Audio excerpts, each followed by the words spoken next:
The tale I'm about to tell is only loosely based on fact. Vampires may not exist. My name is Stoker. You won't know me. Abraham Stoker. It's New Year's Eve in London. I'm alone in the house. My wife went to Ireland, and the sea storm prevents her return. The century is dying, and somehow he feels close. All I have to say of him, I can tell in one night. Come with me, if you will, to a playhouse in Dublin. It was 1876. I was still in my 20s, writing reviews of the theatre and never getting paid. There he was, in heavy makeup, on stage, in full flow, rivulets of sweat on his face as he prowled. Ladies and gentlemen, Henry Irving.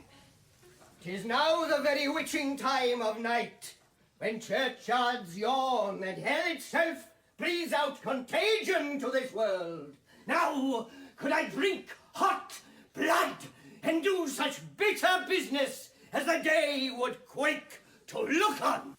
I waited in the rain, amid throngs of admirers.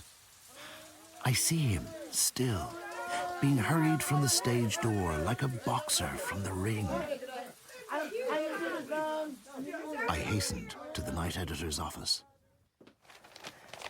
My review. Irving, in Hamlet, tonight. Oh, I don't know, Stoker. He's only a bloody showman, not an actor. I believe him to be a genius. Well, you turn a nice phrase. You ever think of doing this writing lark full time? Since you're not in a position to pay me, I could hardly afford to. The Queen pays you better, I grant you that. But slaving all day with a lot of clerks in Dublin Castle. Hardly the stuff of dreams, my boy. And perhaps the editor was right. My job was hateful. Opening and answering official letters all day. But that morning came an invitation that changed my life. Addressed to Stoker, drama critic, personal. The hotel corridor was gloomy. I came to a door. From somewhere, the sound of a woman's low laugh. Only then did I notice the door was slightly ajar. Heart thundering, I opened it, but remained in the doorway. Without looking, he spoke to me. Come closer. Seated on a chaise longue, Irving awaited, pale, in full evening suit, black candles about the room. You are in shadow. Sir? My eyesight is poor. And he rose, took a candle, raised the flame towards my face. Mr. Stoker, I believe. The wizard of kind words. I have taken the liberty of bringing you some of my ghost stories. They've been published in little magazines. Tales of the imagination. A theatre critic with imagination? You don't find that gets in the way? Like a pianist, having three hands and not knowing what to do with any of them. I cannot invite you in. Old superstition among my sect. You must choose to step into the scene or to remain in the wings. Come now, I don't bite. Next evening, I had an appointment to see my fiancée, Florence. We walked the zoological gardens. He what? He asked me to come to London. On holiday, do you mean? As his secretary. At his new playhouse. It's to be called the Lyceum. It's the most wonderful endeavour. He means to make theatre respectable. At last. But you hardly know the man. I feel I've known him all my life. After meeting him once, so briefly. When I see him on the stage, I somehow feel I know him. Everyone does, Florence. It's his greatness. I think you're in love with him. It's hard to explain. You have a life here in Dublin.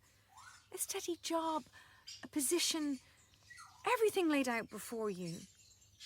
Why would you go away? London is my dream. I feel the chance won't come again.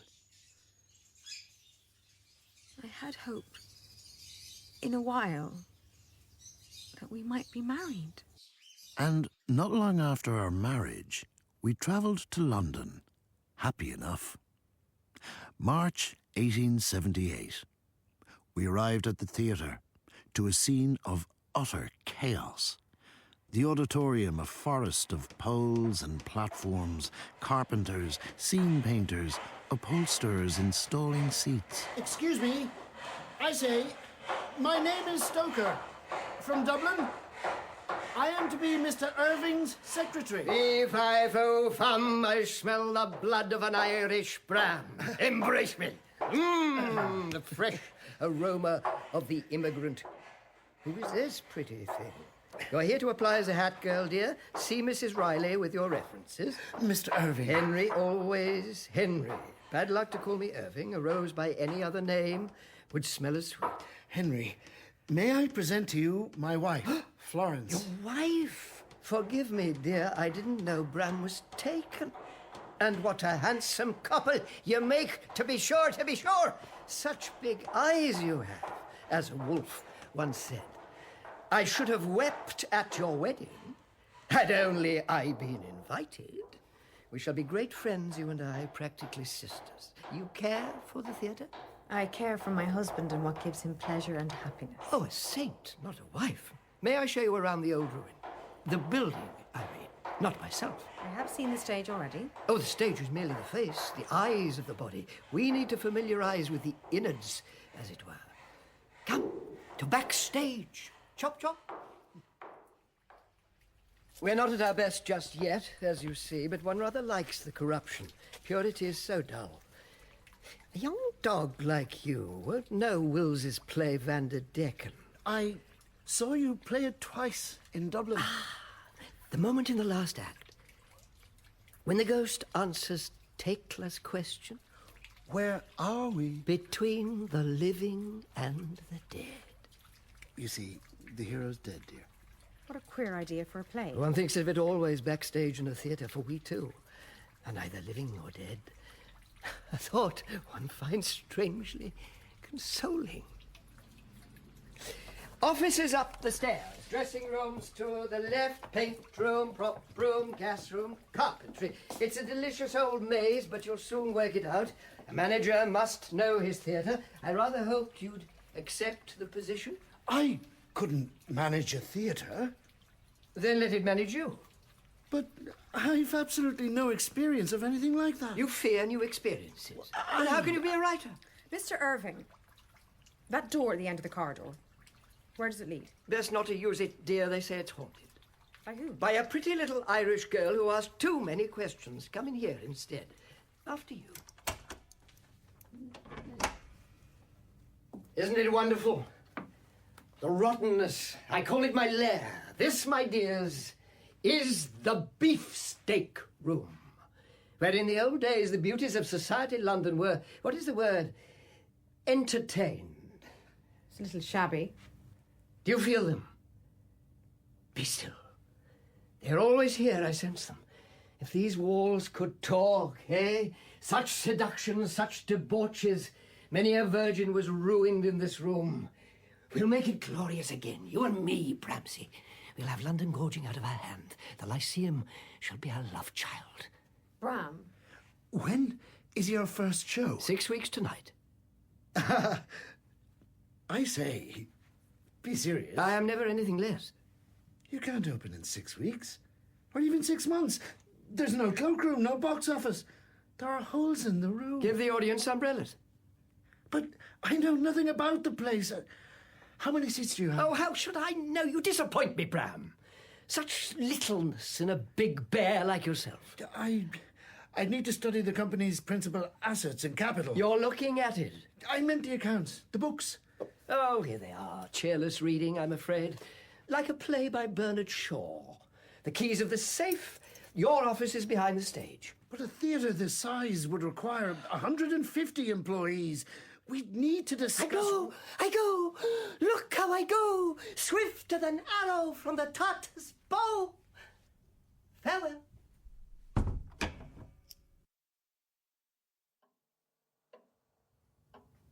I might... go to bed now. Yes? I thought... These accounts are horrendous.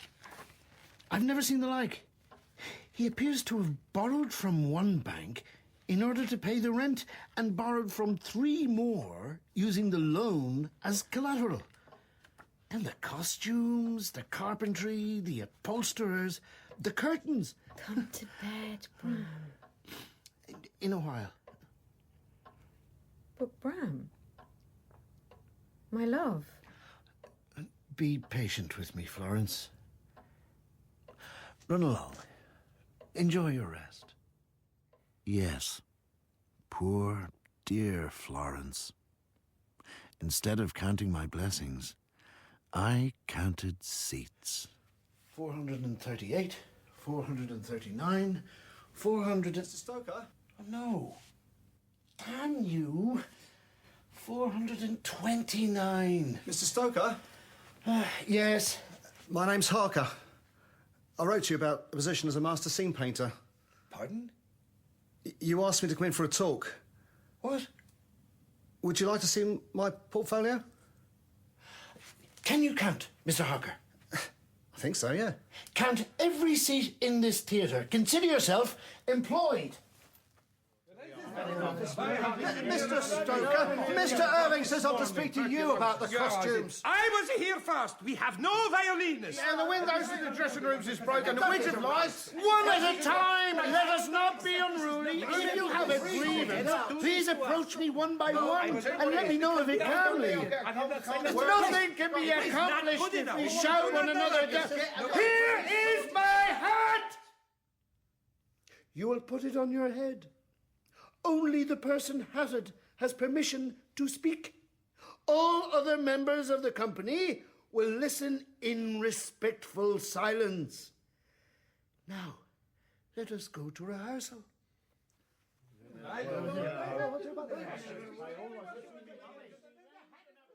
You are playing the King of Denmark's ghost, not a drunken chimney sweep. Again. My hour is almost come. Oh, dear when God. I to sulphurous and tormenting flames must render up myself. Alas, poor ghost.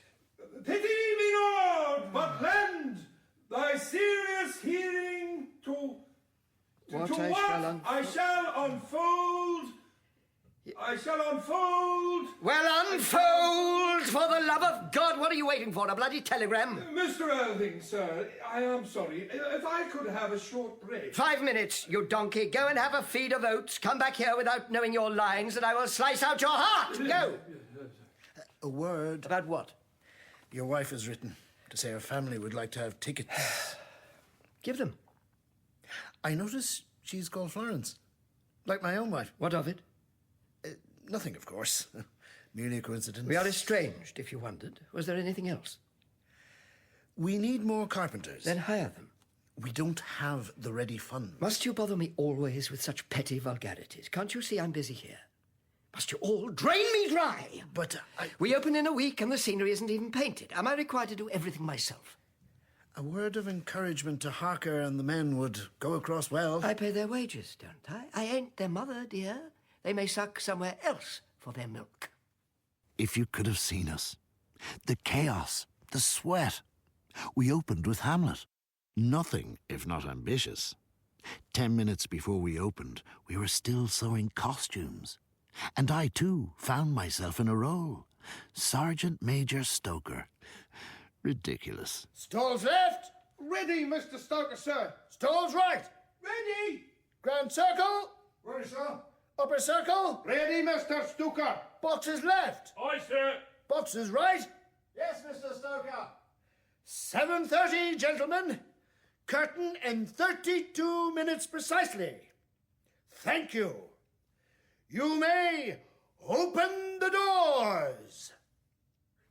Sir, the governor asked if you could come to his dressing room immediately. Henry? You're pale. What's the matter? We're not ready. Call it off. The house is full to the gunnels. They love you. Can you hear them? Give them back their money. You can say I'm unwell. Please, don't mention my weakness to the company, that's all. Couldn't bear them knowing their governor is a coward. But what is there to fear? You can trust me. You won't mock me if I say. How on earth would I mock you? You know my eyesight is bad. Well, it's worse than I said. I can barely see my reflection if I look in the glass. But why does it matter? On the stage, I look out and see the darkness. Only that. It's been with me since childhood, afraid of the monsters. Henry. As a boy, I used to stammer. The masters would beat me, sometimes. Irrational thing. I think they're waiting in the darkness, willing me to fail, so everyone will forget me. Jumped up little salesman's son that'll never amount to anything. That's what my demons say. We all have our demons. No, you don't seem to have any. My father and mother left me when I needed them most. Emigrated to Europe. I was alone as a boy. I don't have your courage. I've no courage at all. I'm a dull clerk from Dublin. Nothing more. No, you have a core in your heart. You know what I have in mine? Nothing. How can you say it? Nights I have sailed, Bram. Into myself. Through storms you couldn't imagine. Evil apparitions. If you could see the thoughts in my head, you would murder me out of pity. Go out to the stage. Fight back the demons. If the fears come, stand up. Say the lines just to me. No, I can't. Look over in my direction and only say the words. Screw your courage to the sticking place. It's your destiny. It's waiting. The men and women working yonder, they've given all they have. Do you love me? Then give me your arm and stay a moment. I'll speak a word with my angel. Your angel? The most beautiful of all. The god of the artist. Erebus sonatus. Erebuscant ordines omnes. Ipsa illae pudoris sui interem trisis. Digestibus suis ad lucem et populum. Expavescente semel anno erebuscant.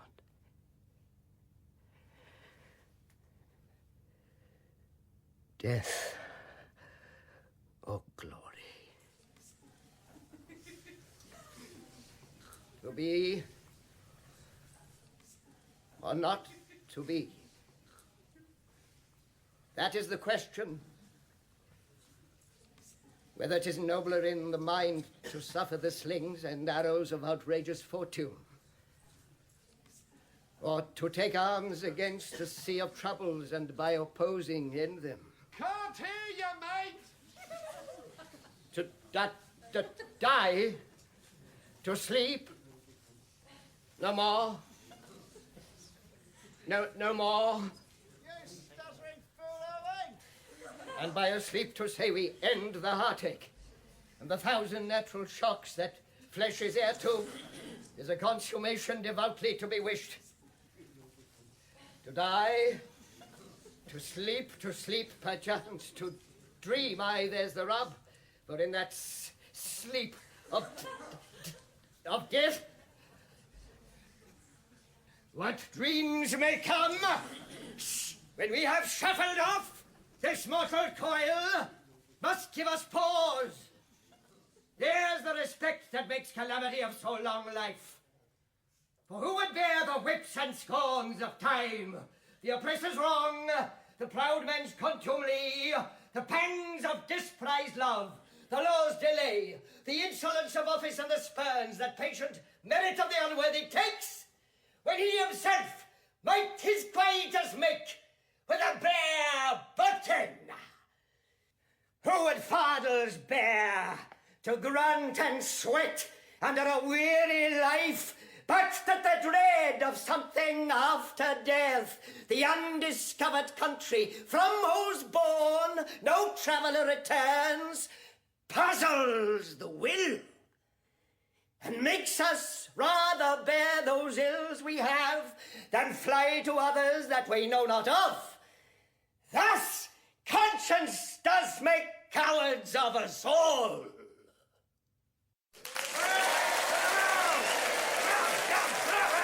The party in the beefsteak room was riotous that night. But I had things on my mind. I must leave. Florence will be waiting. You're not permitted to leave. If you do, I shall curse you. You don't believe in curses? I believe in science. Ah, science. The religion of bloodless fools who fear truth. Read your Darwin, my friend. Even a fool is sometimes right. There was a time in earthly history when the apes could not speak. Then some found the power, while others disbelieved. And so, in every generation, a small brotherhood possessed powers that the rest of the apes don't believe in. I find the notion fanciful. Find it what you will. 3 times in my life I have wished an enemy harm. Each of them died in agony within the month. Never cross me, Bram. I give you fair warning. The party is only beginning.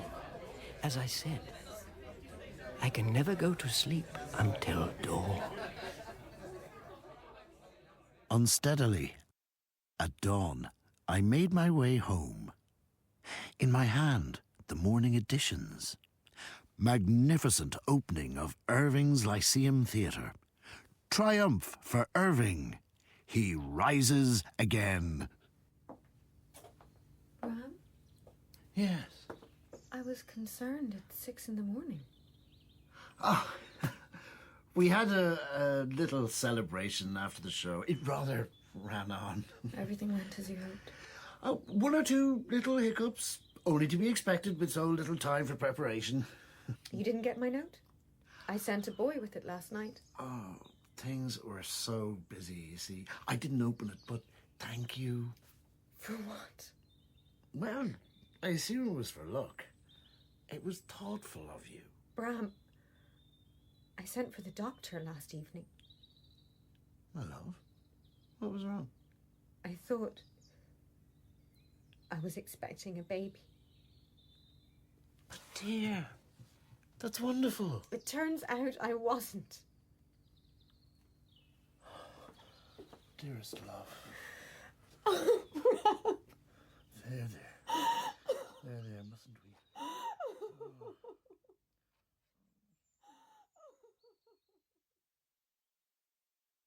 It was almost noon when I came back to the theatre. It was locked and shuttered. I opened the chains and went inside. I say, who is that on the stage? Henry? Is that you? Did you see him? Who? Over there. In the balcony. I saw nothing. Come to my office. Close the curtains. But it's a beautiful morning. I said close them! Now! You deaf as well as ignorant, you lumbering bloody oaf, obey me. I felt you might wish to go through the correspondence.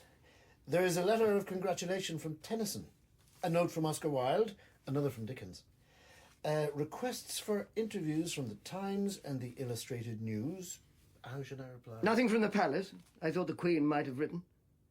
The Queen? One would think she would want to encourage excellence, vulgar German trollop. You were happy with the evening? Ha! You ask Christ if he was happy with the crucifixion. I'll never forget the shame. I've seen a better play done by drunken beggars in the street. There were naturally first-night nerves, but the audience was delighted. You didn't see the notices this morning? Nothing scalds me like the praise of a fool. A masterpiece performance. Burn it. For heaven's sake. Don't talk to me of heaven when you have put me in hell. You and the other mediocrities who stain this place by their presence.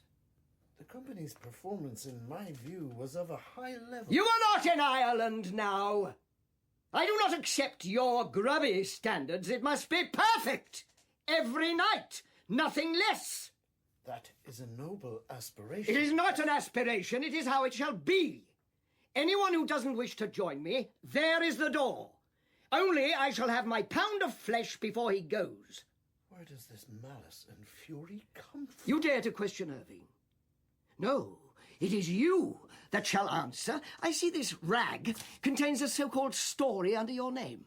What of it? You are employed to assist me, not to write stories. I am entitled to every shred of your attention. You did not give it. You betrayed me. I write a little in my spare time. I didn't think you'd object. Get out, before I harm you. Oversee the rehearsal. When shall we three meet again? In thunder, lightning, or in rain? When the hurly-burly's done. When the battle's lost and won. That will be ere the set of sun. Where the place? On the heath, there to meet with Macbeth. Fair is foul and foul is fair. Hover through the fog and filthy air. Mr. Stoker, what is it? We need a place to store scenery. I thought the cellars. I'm begging your pardon, Mr. Stoker, sir, but the stagehands won't venture down there. Why not? Because of Mina, sir. Who is Mina? A girl who was murdered there in the old days. The hands believe she haunts the cellars. Bad luck to disturb her. Superstitious bloody nonsense. Mr. Harker, give me the keys. A rickety descending staircase. I felt I was being watched as I wandered those dark cellars. By candlelight, strange music from the stage far above me. I felt safe in the underground world. The drip of ancient pipes, the clank of my keys, my breath turning to steam, a room flooded with stagnant water, an overturned armchair gnawed by a rat, a gown hanging in a doorway, boxes of wigs, the tinkle of rusted bells, the eerie frame of a broken harp. In an alcove, 3 coffins. He is young and strong. There are kisses for us all. Back to your own place. It is not yet time. This man belongs to me. Your doom will not come unless you desire it. Bram, wake up. Where am I? In your office. What? Be calm. Oh, dearest God, what a dream. How long was I asleep? A guilty conscience, my Irish friend. Huh? It makes a coward of us all.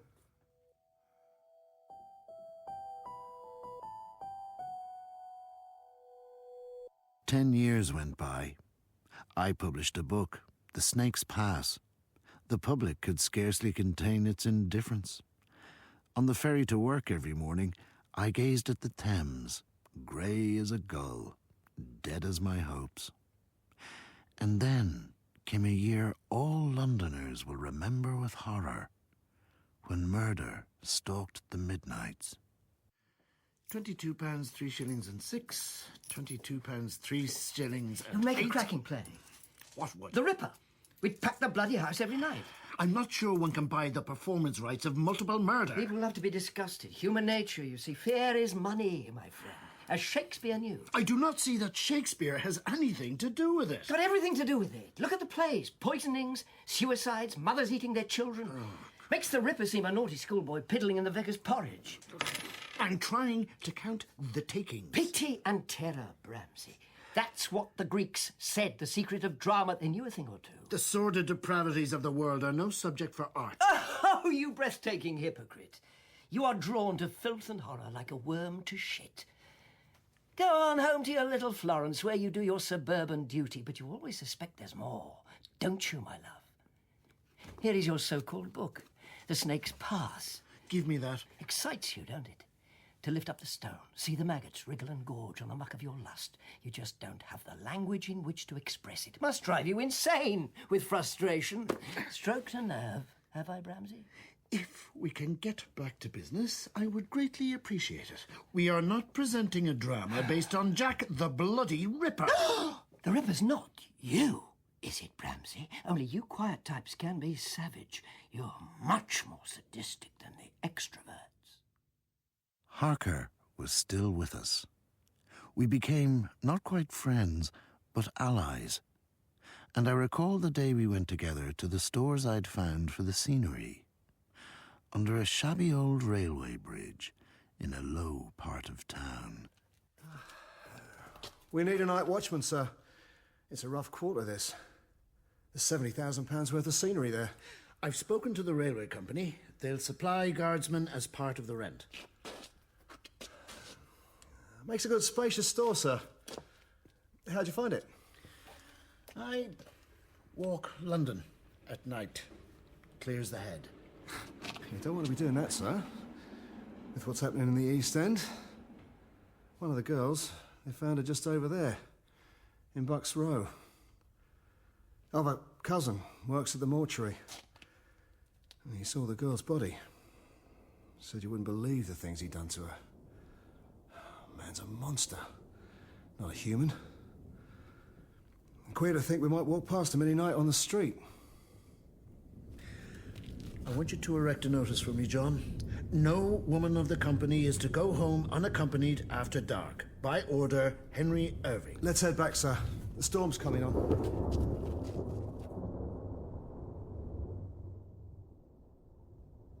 Ah, Bram, may I present to you the salvation of the world? The greatest actress in England, my friend Ellen Terry. Pleased to meet you. I feel I know Mr. Stoker already. I hardly think so, darling. Bram's the manager here. A damned fine one, too. Answers 50 letters a day for me. Devil with the pen. Indeed. Some good news, Bram. Miss Terry is joining the company. You didn't tell me that. The sun rose this morning and will be setting tonight. Perhaps I didn't tell you that either. I feel I am interrupting a marital spat. Not at all. We just do it to warm ourselves up. Nevertheless, I must go. A great pleasure, Mr. Stoker. Oh, your new novel is in stock at Hatchard's, by the way. I said I'd spank the manager if it weren't. Adieu, sweet prince. Edible, ain't she? She is the highest paid actress in England. How are we to afford her wages? We are already in dangerous debt. You could always sell your body by the pound, not the hour, only you're getting a little chubby. Wifey feeding you up? Levity will not run this theatre. A little of it might help. I am supposed to be the manager, to share in the decisions. You seem more interested in writing these tiresome bloody books of yours that nobody wants. That is unfair. If you're telling me that having the greatest leading lady in the world is a mistake, I will be happy to cancel her contract, of course. You are being disingenuous. Who, dear? Me? Next day, I was at a bookstall on the embankment, leafing through the old poetry. Wind blew leaves in my face, and I happened to glimpse away. There stood the most beautiful woman I had ever seen. Good morning, Mr. Stoker. Oh, Miss Terry. Checking that they have you in stock. It's my wife's birthday soon. I had in mind to get her a book of love poems. What a beautiful gift. You are a romantic beneath that rather proper exterior, I think. Don't know about that. But she appreciates poetry. I should like to meet your wife. Does she come to the theatre? No, she isn't a night owl. You're not wearing your veil. They recognize me, you see. Some days it bothers me. Today, I don't seem to mind. Are you going to the theatre now? Will you walk with me? Yesterday, I had a ruckus with one of the costume girls. She wished to dress me in what appeared to be a pair of old curtains. Some of the language I used wasn't ladylike, I'm afraid. She accused me of being vain. Imagine, an actress vain. A great artist is surely entitled to a moment of vanity. Vanity makes women weak. Pride makes them strong. Experience has taught me the difference. You know of my perfectly scandalous life, I am sure. I don't read the sort of papers that spread gossip and falsehood. Oh, it's no falsehood, I'm afraid. Rather a fallen woman. Married at 17, my children have different fathers. I always think it better to get the information out in the open when I meet someone I like very much. So what's your secret, Mr. Stoker? A proper sort like you. So polite and so shy and so full of reserve. But then your writing's so boiling with wildness and rage. Well, I was often sick as a boy. Till I was 7 years old, I never knew what it was to stand upright.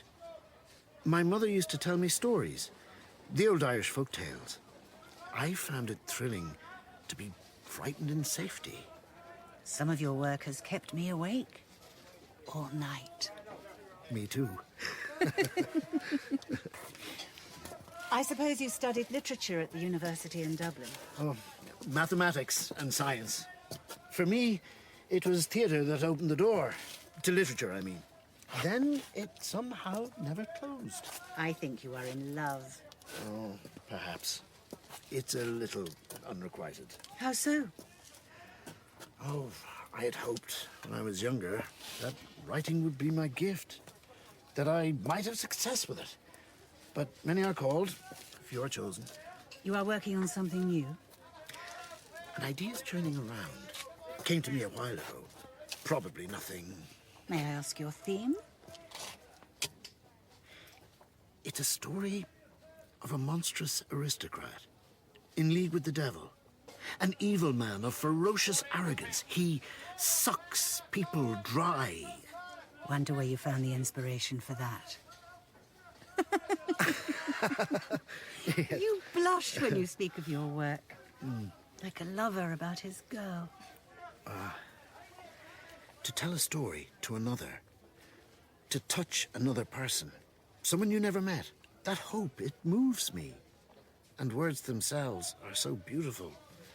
Just to play with them, like music. I feel, when I write, as though I become a better man. Stronger and better. Silly, really. Not at all. Mr. Stoker, you are a mysterious fellow. Oh, a most ordinary one, I assure you. Well, here we are, at the theatre. Extra! Extra! Horrible murder! Another girl found last night. How terrible. A poor family. Mr. Harker, is something wrong? Who is this man and what is he doing on the stage? My name is Adam, sir. I'm a detective with the Metropolitan Police. I wish to speak a word to Mr. Irving. He's coming. What is the meaning of this interruption? It's about these murders, sir, in the East End. This play you're presenting at the moment, Dr. Jekyll and Mr. Hyde, we'd like you to take it off, sir. Why, sir? We're dealing with a savage madman. That much will be obvious. We believe pieces such as the one you're presenting might set him off, as it were, or others might be inspired to copy him. For heaven's sake, Detective, it's only a play. Well, I've been advised to insist, sir. By whom? I'm not at liberty to say. The police do not close theatres in a free society. I'll thank you not to take that tone, Mr. Irving. I am not one of your minions to be bullied. Dare you speak to Henry Irving like this? This theatre is its own kingdom, and I am its ruler. Here is a file, sir, on your private life. Certain late-night companions. Shame it were to fall into the hands of the curious. The decision is yours. We can do Othello tonight. I know Desdemona back to front. Over my dead body. Thank you. Detective, the Lyceum is happy to comply with your request. I'll not play the part. I warn you, I won't. Do shut up. Get rehearsing Othello. Poor Henry. For Ellen was wonderful that night. The greatest Desdemona of them all. It was 2 a.m. when I showed her to her carriage, and I walked for a while through the streets. The silence was unearthly in those nights of the Ripper. Filthy darkness, or the glow of the gas lamps through fog. I had a little to drink, and soon I was lost. I made my way down to the river. Oh, Mary, this London's a wonderful sight, with the people all working by day and by night. Who's there?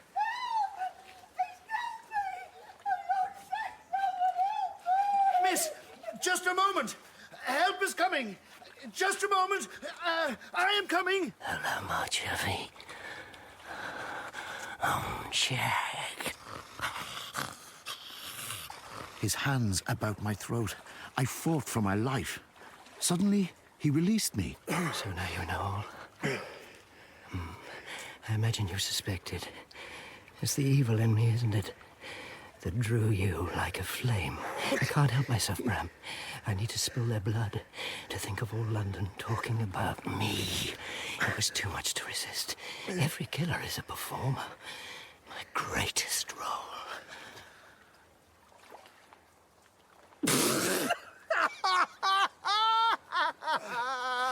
I followed you, you idiot, when they told me you left the theatre. You don't think I'd let you be chopped and gobbled by Saucy Jack? You unspeakable wretch! Your face, dear God. Look at you. You are a reprobate. I ought to bloody well throw you in and drown you. The voice. Who was the woman? Help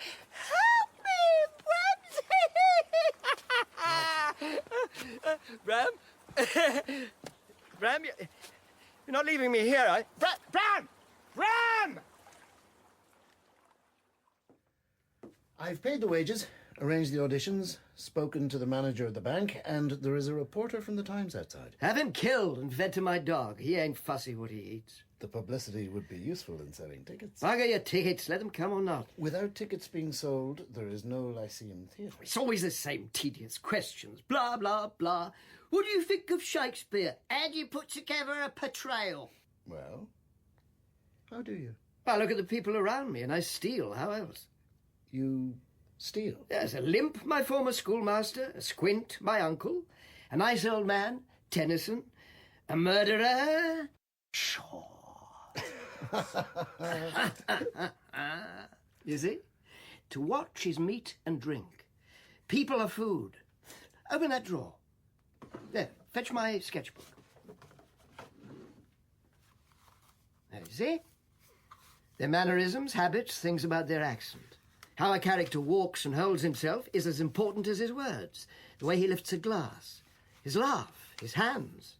Most of all, his stare. Get that. You get everything. These drawings are so beautiful. And one last thing. It's the secret of tragedy. There is something in every lover that wants to be rejected, and something in every villain that wants to be loved. All the evil in the world comes from shattered love. Forget that, and the audience won't believe you. These stories you write, that's why they don't work. Oh, you can scribble out a workable sentence, but a monkey could do that. Now, it's just as well you've stopped. Too many ordinary writers already. You are never going to write anything lasting, my dear. Many are called, few are chosen. Now, to rehearsal. Oh, you there, lighting man? Shine the bloody lights, idiot. It's me they'll want to see. Do your job, you festering tart. Now, blaze the blasted things and give it some red, for Christ's sake. He hath disgraced me, and hindered me 500,000 laughed at my losses, mocked at my gains, scorned my nation, thwarted my bargains, cooled my friends, heated mine enemies. And what's his reason? I am a Jew. Shine those bloody lights, or I will stick them up the highest rafters of your home.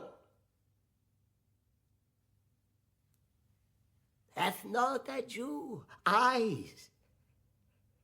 Hath not a Jew hands, organs, dimensions, senses, affections, passions, fed with the same food, hurt with the same weapons, subject to the same diseases, healed by the same means, warmed and cooled by the same winter and summer as a Christian is? If you prick us, do we not bleed? I was conscious of the presence and of his being, as if lapped in a storm of fury, the eyes transformed, the fair cheeks blazing with fury. Would you play for a moment with the baby? Not at the moment, my dear. For heaven's sake, Bram, he's hardly seen you in a week. Bram! May I speak with you? Must I throw that wretched machine out the window? Is something wrong? Another book. What of it? You don't feel we see little enough of you as it is? Out every night of the week, never home before dawn, 4 books to your name, and none of them successful. And now the writing of yet another one is to take up whatever minuscule shred of time you don't give to that man. I thought I'd have a last go. One final attempt. I'm going to sleep in the nursery from now on.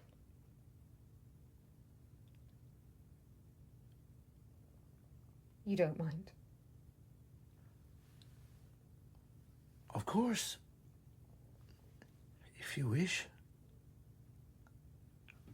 What brought this on? Wakes me up when you come home from the theatre at dawn, and then you seem so restless. I thought it would be more convenient. Please, don't be angry with me. I'm not angry. A little afraid. Of what? Where do you go, Bram? When you remain out all night? I've told you. There are often people to entertain at the theatre, and then I write for a while. Seems to soothe me down. And then my head is so full, I need to walk for a while.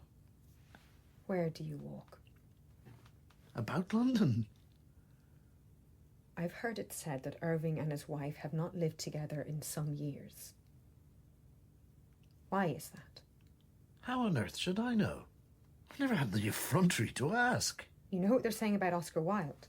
What has that to do with anything?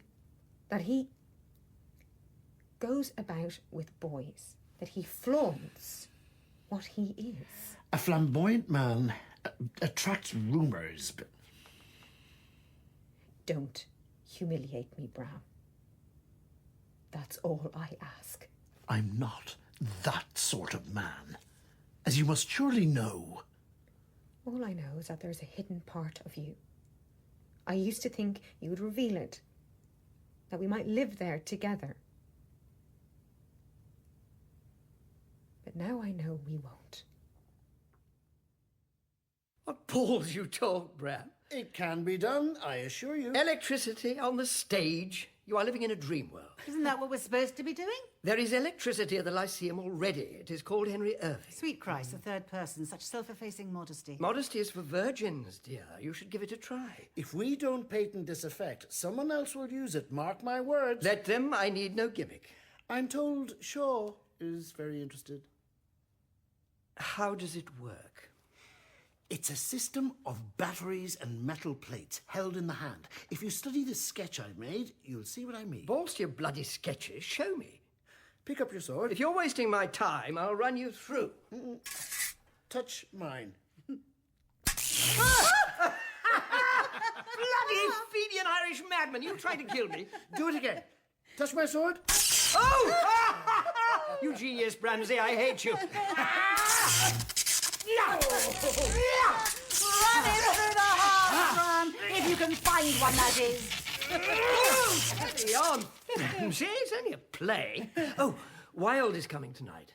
Unspeakable Irish bastard. Make sure he's invited to the beefsteak after the performance and suck his tits a bit, yes? Otherwise he'll put the course of the fairies on us, Pegara.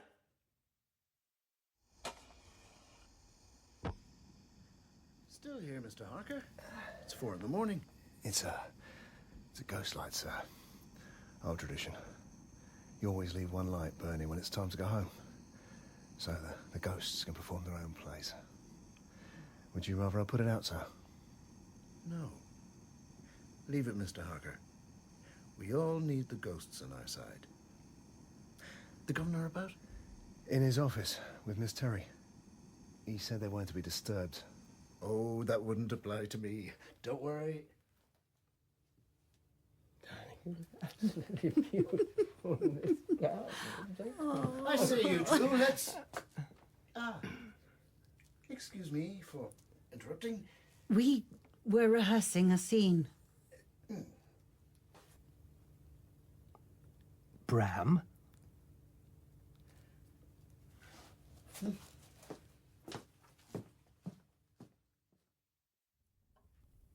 It's pleasant to have you home for an evening. For me also. You're not missed at the theatre? They can manage one night.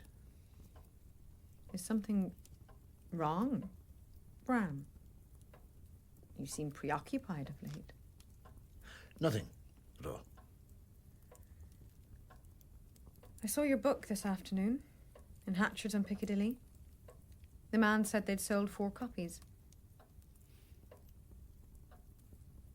I hope you don't mind. I read some of your manuscript. The vampire story. That story is dead. I burnt it the other night. I rescued it. Here. Poor thing. A little scorched around the edges. There was something I wanted to say to you, Florence. I sometimes feel I've disappointed you. As a husband. As a friend. That I haven't been attentive. Because of work and so on. And I wanted to say, I am sorry. And will try to do better. What's brought this on? You are the finest person I have ever had the honor to know. I have never been worthy of you. I'm still not now. The happiness it has given me to have a family and a home, I owe all of it to you. And I am sorry. You're loved the way you are, Bram. I think I understand. Thank you, my treasure. I hope I'm not too late.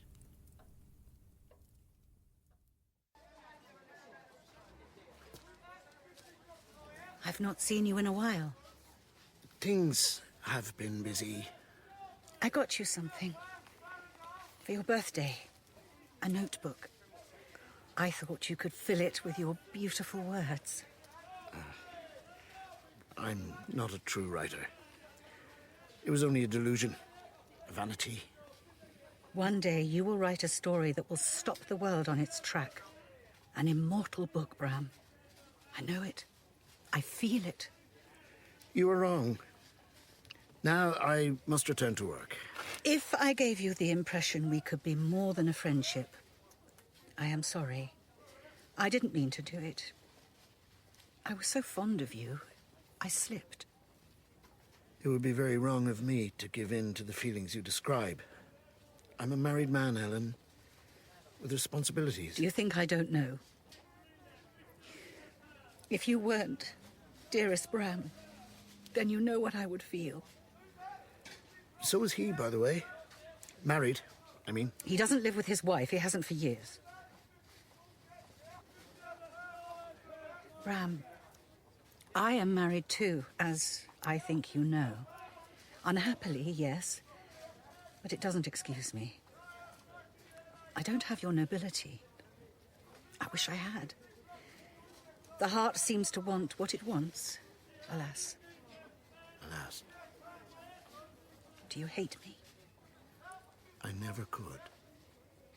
The special friendship I have with you will outlast everything else. I knew it the moment we met. Oh, my Bram, be my friend. I couldn't bear to lose you. Wretch! You have ruined my makeup. You are lovelier without it. I have something to do. Can you come with me a while? It's good of you to see us, Doctor. The honor is mine, Miss Terry. May I say that you are even more beautiful off stage in daylight? You are flattering. When I proposed to my fiancée, do you know what I said? If Ellen Terry won't have me, perhaps you would.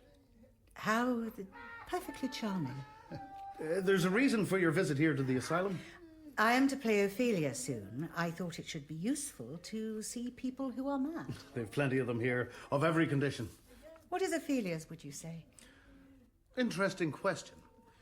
She may be a sufferer of what is called erotomania, often brought on by shock, though we're not quite sure how. It's the false belief on the patient's part that he or she is sexually desired.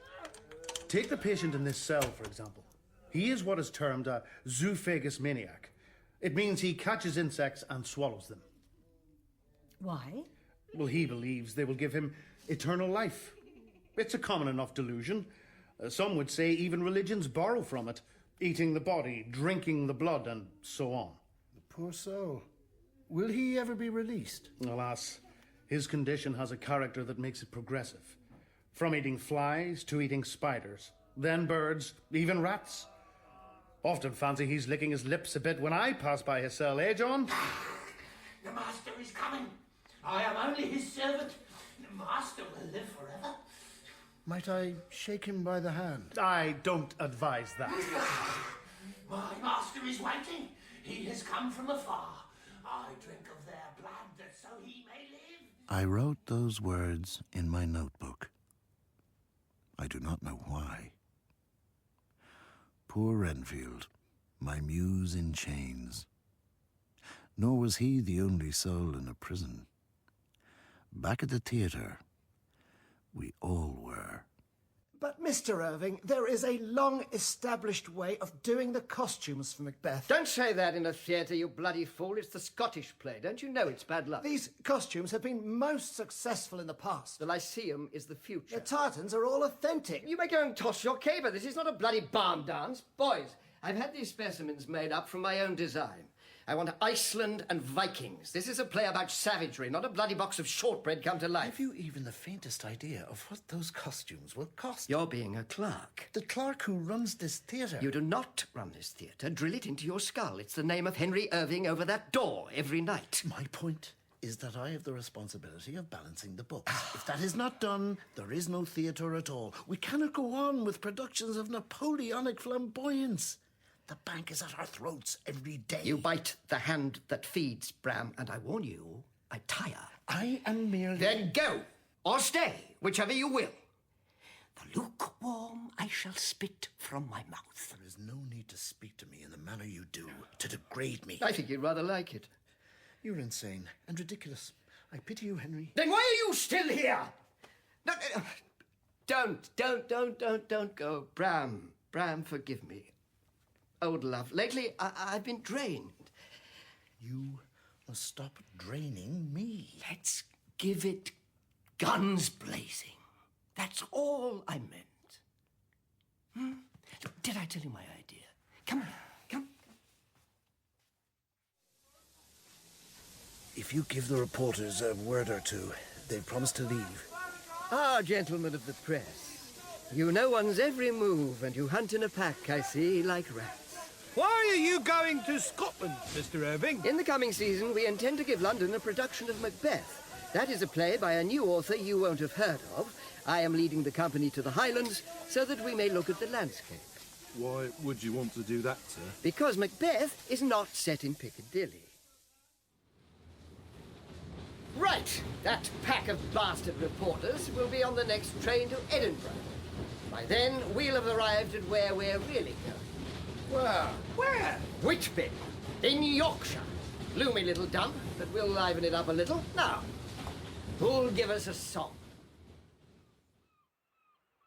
Whitby, a town I didn't know. The menacing hulk of the ruined abbey and St. Mary's Cathedral. Then a humble-looking library, and in I went. Always, always the tiniest detail is the killer. My life was about to change.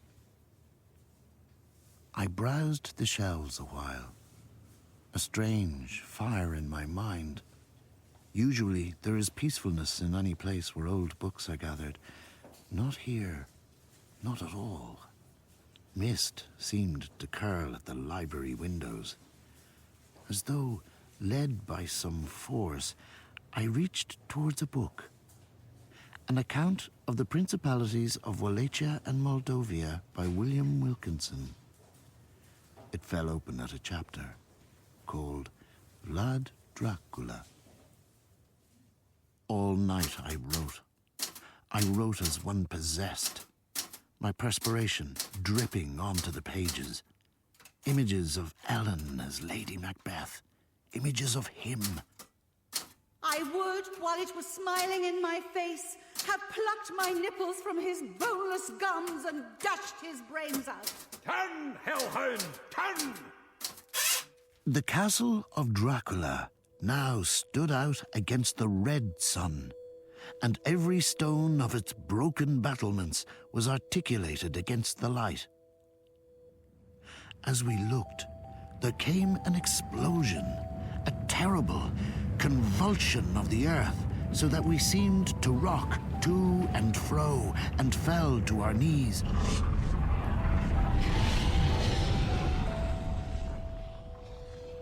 Seen the papers this morning? Yes. Oscar Wilde jailed. The poor man. And his family. Have his picture taken down upstairs in the beefsteak. But we can't afford the association. As you wish. Had you a moment to think about the matter I raised with you? What was that? My novel. Christ, not another. What's this effort called? The Undead. The Unread, more like. I've made a play of it, so it can be performed and the copyright protected. Oh, and where did you intend performing this wonderful masterpiece? Well, I cannot allow amateur works by part-timers to be performed at the Lyceum, not a bloody music hall. We have standards. I'm obviously aware of that, since I have striven to help raise them. What's it about? A vampire. How original? I didn't claim it was original. Vampires have been done to death. It includes a strong male lead. Would you read it, perhaps? You expect Sir Henry Irving to play a bogeyman in a pot boiler? As a favour. Use the theatre if you must. Me, you don't use. Surely, as a friend. You are meddling with matters you don't understand. It's unwise of you, Bram. I have warned you. Now go. We pinned a notice to the door of the theatre. Dracula or the Undead, 10:15 a.m., one performance only. I stood alone in the lobby to see if anyone would come. Then Harker came to fetch me. Mr. Stoker, sir, it's time to begin. Right. Bram? Florence, my love, I didn't expect you. Best of luck.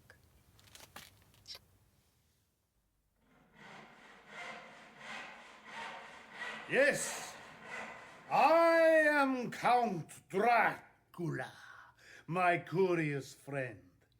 I never invite a visitor to cross my door. Enter of your will. Lead some of the happiness you bring. The children of the night. What beautiful music they make. Stagehands and carpenters bemusedly watching the scene as the mop women swept the auditorium, ignoring it. An egomaniac who is also a leech, sucking everyone dry. Fiction is a wonderful thing, Bram. Master is coming! I shall catch him the flies! I do only my master's bidding. Backstage, afterwards, I gave out copies of the book. An ugly mustard yellow colour, and its title in lurid red. Dearest friends, many thanks. You have indulged my vanity. Bram, I'm grateful. Henry is in his office and wishes to see you. I don't want to at the moment. I'll come with you. Shut the door. What did you think?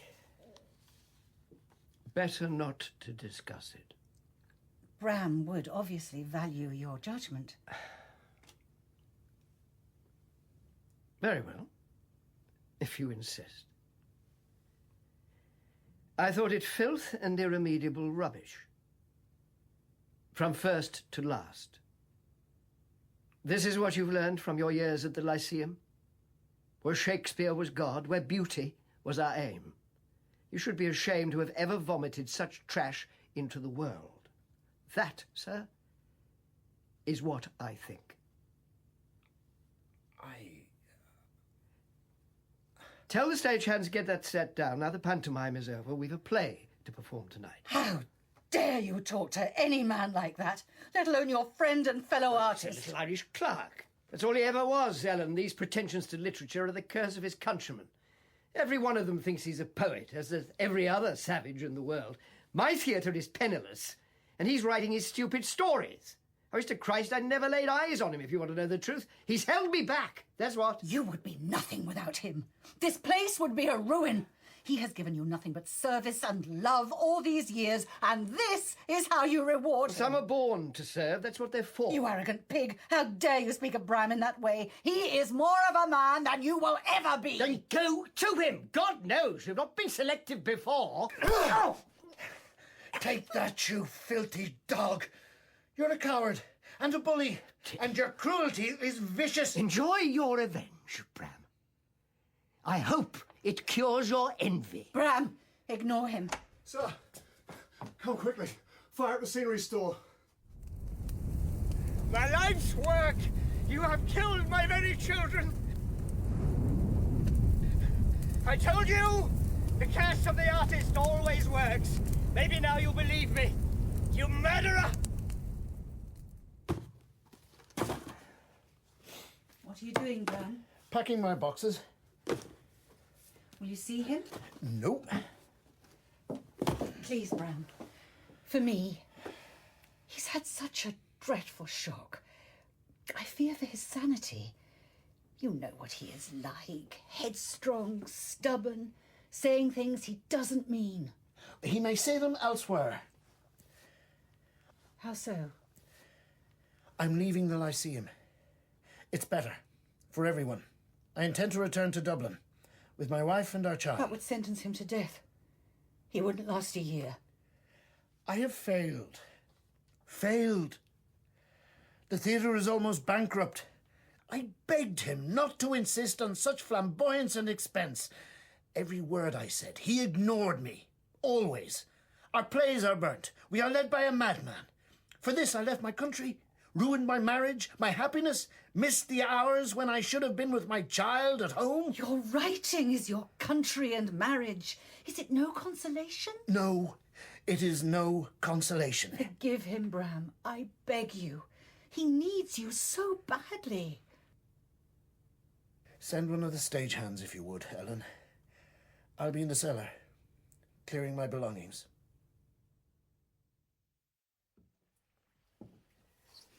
So this is where you come. I often wondered.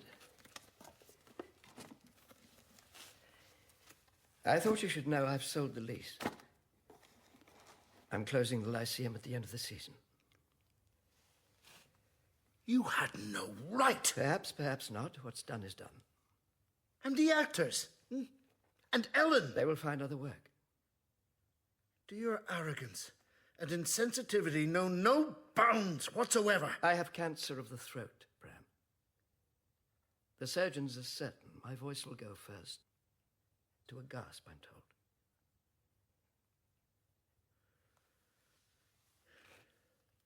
When did you learn of it? A couple of weeks ago. They weren't sure at first. There's a Harley Street charlatan says he can help me a bit, but an actor without a voice is a year without winter. No point, I'm afraid. There it is.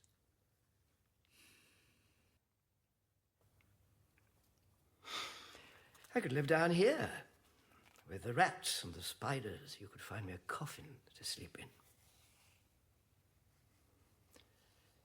So this is where you wrote it, hmm? The boy's own book of vampires. Here. And at home. It will be a tremendous success. I don't think so. I know so. I have seen. When you and I are long gone, your count will still be known.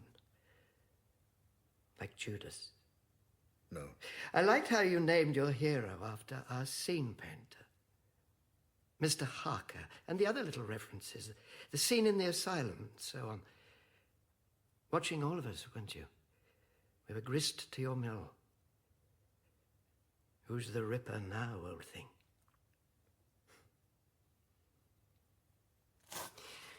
Will you have a little drink with me, for old time's sake? Hmm? Our gods stand up for bastards. King Lear. The show seems to be over. Let's hide here a while. There are guests to be entertained in the beefsteak room. Can't you imagine the unctuous sympathy? The pity of the English, like a pack of rats giving you a bath before eating you. It isn't fair on Ellen to have to entertain them alone. Ever the gent. Lead on, Macduff. One thing I've learned, Bram. What was that? All things considered, I've had time to think it over. There was no greater Shylock than I. That's what you've learned. Well, what else did you think?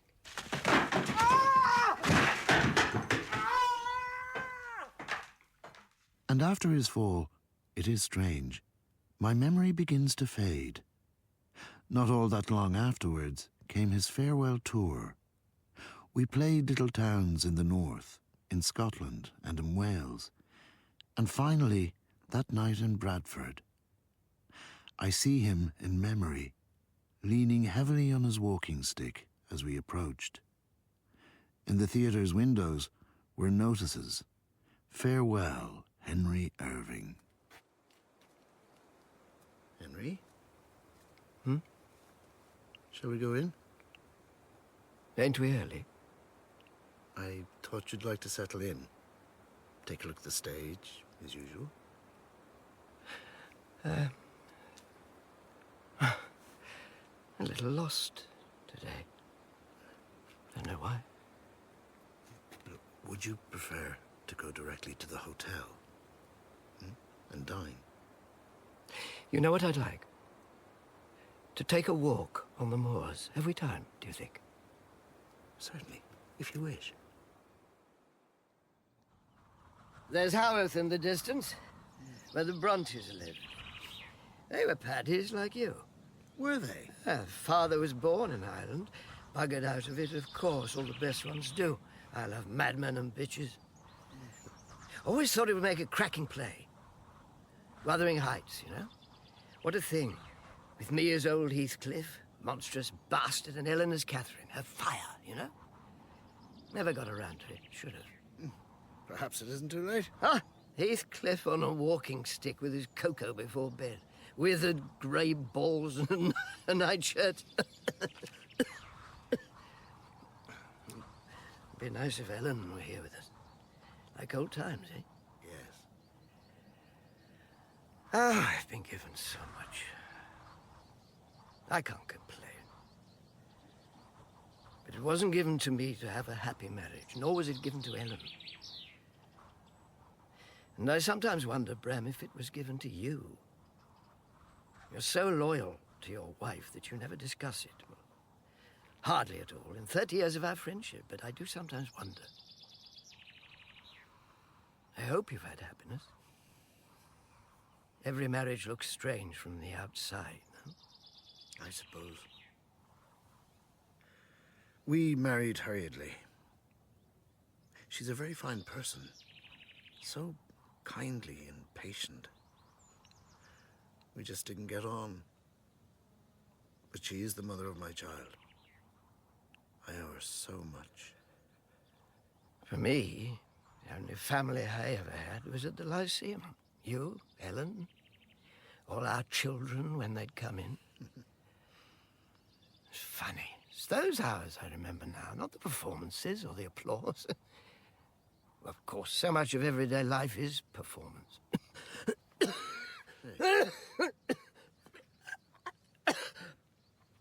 Oh. I swallowed something the wrong way. Rest yourself a moment. I wasn't kind to you, Bram. About your writing, I mean, most contemptible weakness in any man, envy. I'm sorry your vampire book wasn't a success, old thing. Doesn't matter anymore. I'd love to have written something. Never had the courage. To be revealed like that. It frightened me. You reveal yourself every night of your life on the stage. Oh, kind of you, but no. That happens very rarely. It happens with Ellen. That's her gift. Extraordinary thing. She had something in her that the people always wanted to touch, no matter the role. An actor plays with masks, but an artist removes them.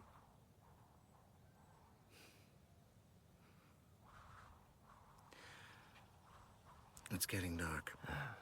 Let's be off. You can rest an hour before the show. Sit up in bed a moment. Huh? I've a surprise for you. I don't like surprises. You'll make an exception.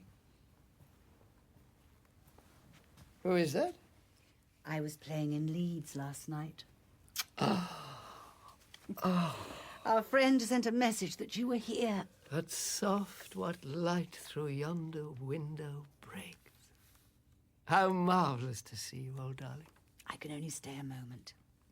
I'll just go see the manager. Wish I'd known you were coming. Would have cleaned myself up. Well, how have you been, my dearest? Surviving, old pet. Doing one-night stands at my time of life. I'm at the Prince of Wales in Birmingham tomorrow in a dreadful old panto. But it keeps me in bonnets and gin. Let me get out of bed and we'll take a cup of tea. No. Stay there. Well, hop in if you like. Incorrigible devil.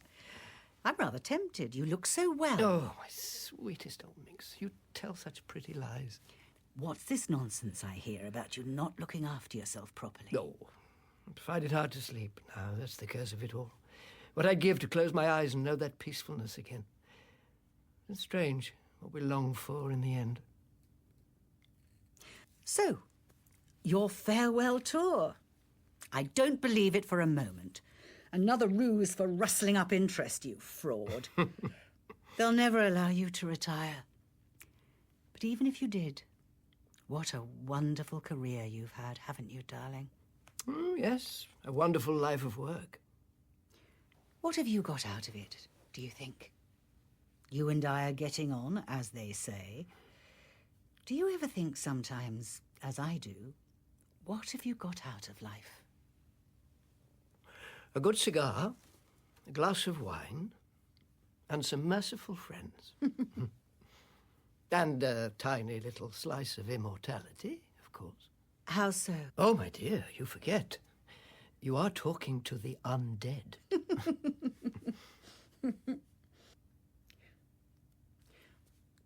What are you playing tonight? Thomas à Becket. They wanted me to do the bells, but then I rather changed my mind. Stubborn old queen. I like to make 'em dance. Well, then, I'd better go. Yes, you mustn't miss your train.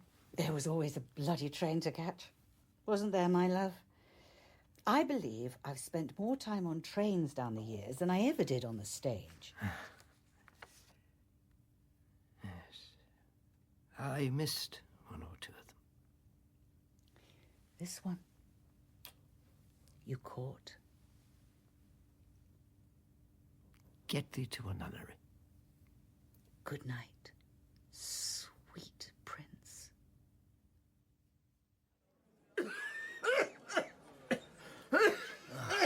As a doctor, I must insist that you cannot continue, sir. The performance simply must be cancelled. I am Henry Irving, my friend, the first actor ever knighted. I don't funk a performance. Be gone. Doctor, I know him as well as it is given any man to know another. There is no point in talking sense. Let him go on. You there, boy. Get me a bottle of ale.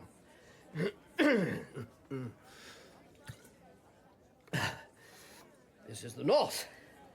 The ale makes me sweat. They like to see you sweat for them in the North. Know your lines, boys? Good. Beginner's positions. Anyone upstages me, I'll kick him up the arse. Drinks on me later. Break a leg. Cut along. Do something for me, Bram. Of course. Don't watch. Why not? Want you to remember me at my best. It's what I prefer. See what curtain down. Go on. So I walked the streets of Bradford through the pouring rain, 1,000 broken images tumbling in my mind. A glittering reception at the Lyceum, the night of the coronation, full of princes and royalty from all over the empire, rajas, tribal chiefs, potentates and their retinues, all in fabulous costume. Irving in the golden flow of his fame, taking his bow to the adoring throng. After an hour, I returned to the little playhouse in Bradford, in time for his final scene. My counsel is already taken, John. I am prepared to die. We are sinners all, the best of all, not prepared to die. God is my judge. Into thy hands, O Lord, into thy hands. As the curtain slowly fell, he collapsed on the stage, but recovered sufficiently to step out and take a last call. Drenched in sweat, his makeup running, he stared at the crowd.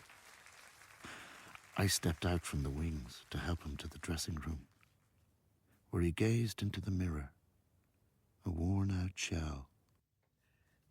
Did you get the money? Yes. How did we do? £4, give or take. Oh. The weather may have put people off. £4. Yorkshire bastards barely pay for the hotel. It will be better tomorrow night. Leeds is a good show town. To think I was once handsome. Look at me, Bramsey, face like a kicked-over cake. You've been feeling the taking up of your work again, after your illness. Now you're back in your stride, it'll be easier. Perhaps. How long are we together? 27 years. Sweet Christ. Still, it's good to have worked with an Irishman all that time. My first performance was in Dublin, and they hissed me. Like this. Like your bloody old count. I never forgot it. But you have made it up to me, Bramsey, for your countryman's treachery. Perhaps I have done the same to you for mine. Might you do me a service, Bramsey? Anything. I've not seen my son in so long. He'd be 19 now. Could you telegram and ask him to jaunt up for a day? Of course I will. Muffle up your throat, old chap. It's a bitterly cold night. Call this an hotel, more like an abattoir with chintz. Let me sit a moment, Bramsey. I'm a little breathless on the sun. In that alcove, the armchair. Oh, that's better. That's better. Now, I think a glass of iced champagne. You know what the doctor said. But Bradford is known for its champagne, dear boy. Tiny little sip to scorn the devil. Bramsey. I'll have a glass brought up to your rooms when you retire. Ah, the glib and oily art to speak and purpose not. Henry. Dearest God, you're such a mumsy. You drive a stake through my heart. Someone should. A mouthful of fizz won't kill Henry Irving. I'll drink any docker in the kingdom under the table and then recite all of Hamlet. Come on, then, you infernal nuisance.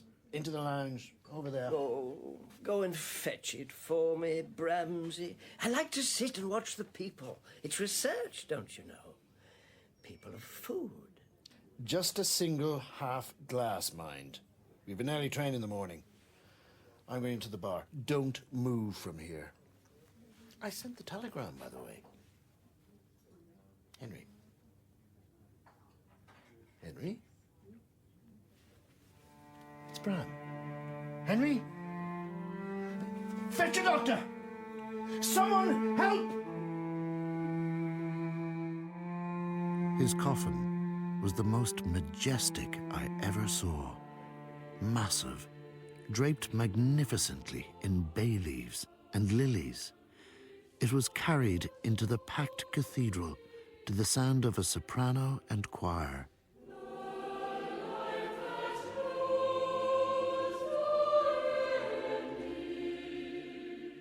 Ellen was beside me in the congregation. I remember her taking my hand as the coffin was carried to its place at the foot of Shakespeare's statue.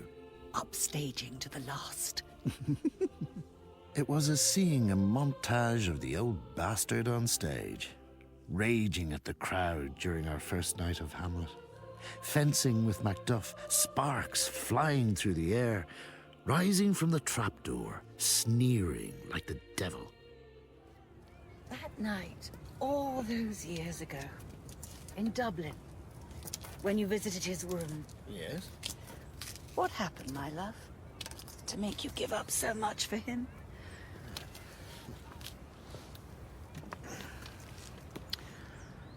He recited me a poem. It reduced me to tears. And everything changed.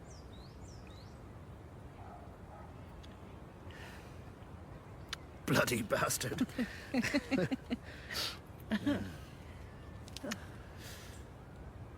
You're not wearing your veil today. They don't recognize me anymore. I do. Come along, old thing. The sun is going down.